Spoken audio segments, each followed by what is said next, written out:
नमस्कार विद्यार्थी मित्रांनो, मी नंदा कानडे।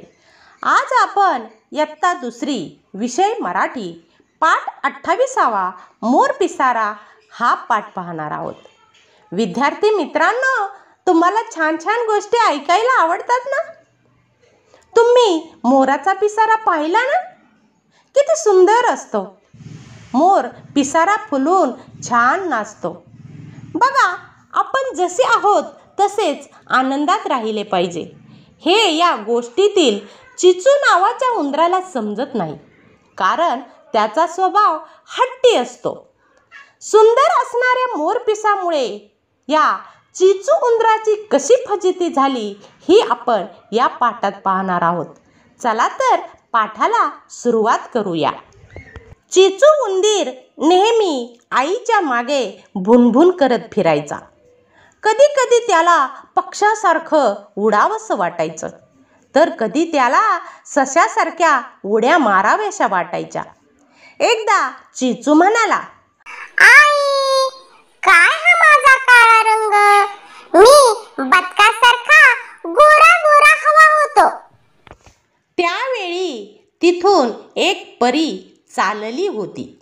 तिने ते ऐकलं आणि त्याची गंमत पाहण्यासाठी ती एका झाडाच्या मागं लपून बसली। आई म्हणाली, आपल्या जंगलात रामू हत्ती सगळ्यात बुद्धिमान समजला जातो, त्यालाच जाऊन विचार। चिचू पळत रामूकडे निघाला। परी त्याच्या मागे होतीच। वाटेत त्याला मोर दिसला। चिचू रामूकडे पोहोचला। चिचू म्हणाला, मला फक्त मोरासारखा पिसारा हवा आहे। त्याची इच्छा ऐकून रामू हसू लागला। तेवढ्यात परीनं जादूची कांडी फिरवली आणि चिचूच्या शेपटीच्या वर अगदी मोरासारखा रंगीबेरंगी पिसांचा पिसारा आला। तो होता छोटाच, त्याच्या मापाचा, पण सुंदर। चिचूने पिसारा पाहिला आणि एकदम खुश झाला। तो रामूलाही विसरला। आईला पिसारा दाखवण्यासाठी तो पळत पळत घरी निघाला। तो बिळापाशी आला। पळून पळून त्याला खूप भूक लागली होती। घाईघाईनं तो बिळात शिरू लागला। त्याच्या पिसाऱ्यामुळे त्याला आत शिरताच येईना। तो अडकला। मोर पिसारा फुलवू शकतो आणि मिटू शकतो, हा तर होता उंदीर। तो पिसारा त्याचा नव्हता, तो मिटेना। चिचू वैतागला। तो उलटा होऊन आत जाऊ लागला, तर बीळ पूर्ण झाकलं गेलं। आत आई घाबरली। तिनं तोंडानं ढुशी देऊन त्याला बाहेर ढकललं, तर चिचू पडलाच। ती बाहेर आली। आईनं ढकलून पाडलं म्हणून चिचूला राग आला। तो आईवर चिडला। त्याला पाहून आईला हसूच फुटलं। ती आधी हसली आणि नंतर तिला काळजी वाटली। असा उंदीर कधी असतो का? आई, भूक लागली। बर, चला, कसा येऊ? पिसारा अडकतोय, मिटता येत नाही। पिसारा कसला? पसाराच हा। तिनं खाऊ बाहेर आणला। चिचूला भरवला। आई, आता झोप आली। खाऊन झाल्यावर तो म्हणाला, आत कसा येणार? आता बाहेरच झोप बाळा। चिचूला बाहेरच झोपावं लागलं। बिचाऱ्याला अद्दल घडली। सकाळी आई लवकर बाहेर आली। चिचूही जागा झाला। आई, मला हा पिसारा नको। असं होणार हे परीला माहीतच होतं।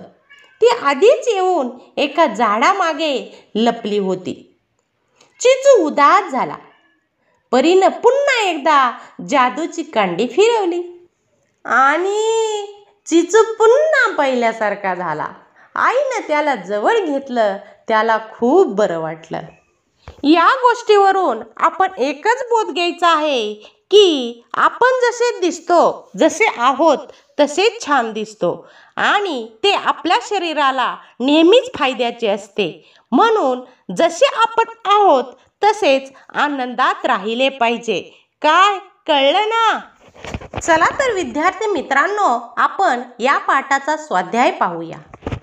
बघा, प्रश्न आहे, चिचूला काय काय करावं वाटायचं ते सांग. उत्तर, चिचूला कधी कधी पक्ष्यांसारखं उडावंसं वाटायचं, तर कधी त्याला सशासारख्या उड्या माराव्याशा वाटायच्या.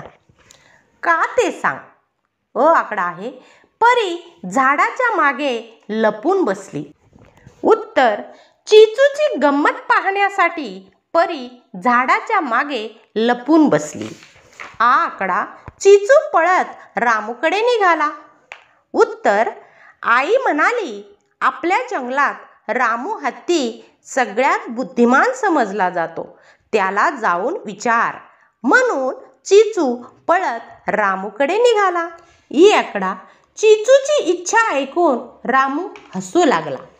कारण चिचू म्हणाला, मला फक्त मोरासारखा सुंदर पिसारा हवा आहे. चिचूची इच्छा ऐकून रामू हसू लागला. आकडा, चिचू बिळाच्या बाहेरच झोपला. कारण पिसाऱ्यामुळे चिचूला बिळात जाता येत नव्हतं, म्हणून चिचू बिळाच्या बाहेरच झोपला. पाठ पाहिल्याबद्दल सर्वांचे आभार. धन्यवाद.